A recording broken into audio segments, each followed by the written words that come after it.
नमस्कार मित्रांनो, learn English through Marathi या प्रोग्राममध्ये आपलं सर्वांचं स्वागत आहे। आणि आजचा जो आपला टॉपिक आहे तो थोडा एकदम वेगळा आहे। जसं की काही शब्द आहेत ते आपण एकदम चुकीच्या पद्धतीने लिहितो, बरोबर।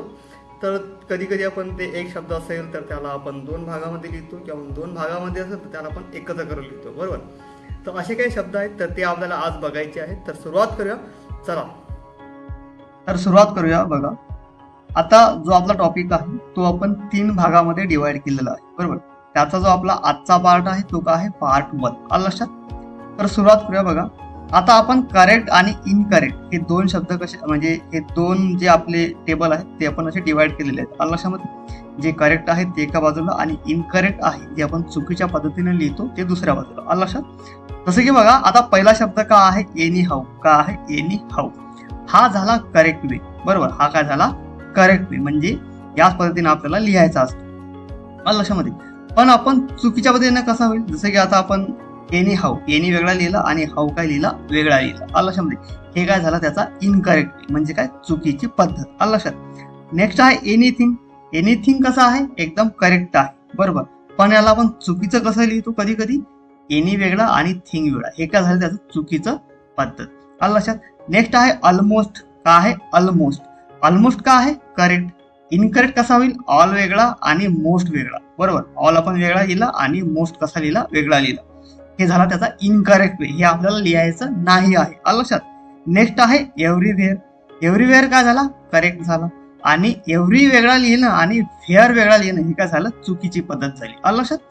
नेक्स्ट आहे इनटू, बरोबर। नेक्स्ट काय आहे, इनटू, हे काय झाला, करेक्ट वे। आणि इनटूला आपण बऱ्याच वेळा चुकीचं कसं लिहितो, इन वेगळा लिहितो आणि टू वेगळा लिहितो, हे आपल्याला करायचं आहे का, नाही करायचं, आलं लक्षात। आता बघा नेक्स्ट आहे एव्हरीवन, बरोबर। हे काय झाला, करेक्ट वे। आणि एव्हरी वेगळा लिहिणं आणि वन वेगळा लिहिणं, बरोबर, हे काय झाला, चुकीचा, म्हणजे इनकरेक्ट वे, आलं लक्षात। नेक्स्ट आहे इन्स्टिड ऑफ। इन्स्टिड ऑफ हे काय झाली, करेक्ट पद्धत, म्हणजे राईट पद्धत, आलं लक्षात। आणि इन वेगळा लिहिणं, स्टीड आणि ऑफ हे असं वेगळं लिहिणं, हे काय झालं, चुकीची पद्धत झाली, आलं लक्षात। नेक्स्ट आहे हेअर विथ। का आहे, हेअर विथ, हे काय झाला, करेक्ट वे। आणि हेअर वेगळा लिहिणं आणि विथ वेगळा लिहिणं, आलं लक्षात, हे काय झालं, चुकीची पद्धत। नेक्स्ट आहे मोर ओव्हर।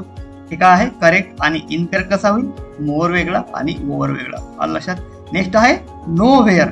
नो व्हेअर हा झाला राईट, आणि नो वेगळा लिहिणं आणि हेअर वेगळा लिहिणं, हे काय झालं, इनकरेक्ट झालं, आलं लक्षात, काय झालं, इनकरेक्ट, आलं लक्षामध्ये। आता तुम्हाला वाटलं असेल की हे सगळं आपण इंग्रजीमध्ये डिस्कस केलं, याचे मराठीमध्ये आपण अर्थ सांगितलेले नाही, किंवा मग मराठीमध्ये आपण त्याला म्हणजे त्याचे एक्झाम्पल आपण घेतलेले नाहीत, बरोबर। जर तुम्हाला असं वाटत असेल की हे मराठीमध्ये डिस्कस करा किंवा त्याच्यावर आपण काही सेंटेन्सेस बघा, तर कमेंट बॉक्समध्ये लिहून पाठवा, म्हणजे मी त्याच्यावर पुन्हा एक नवीन व्हिडिओ बनवेल आणि पूर्ण एक्सप्लेन करेल, आलं लक्षामध्ये। तर आजसाठी एवढंच। व्हिडिओ आवडला असेल लाईक करा, शेअर करा, चॅनलला सबस्क्राईब करा। तर भेटूया पुढच्या व्हिडिओमध्ये, तोपर्यंत नमस्कार आणि थँक्यू फॉर वॉचिंग।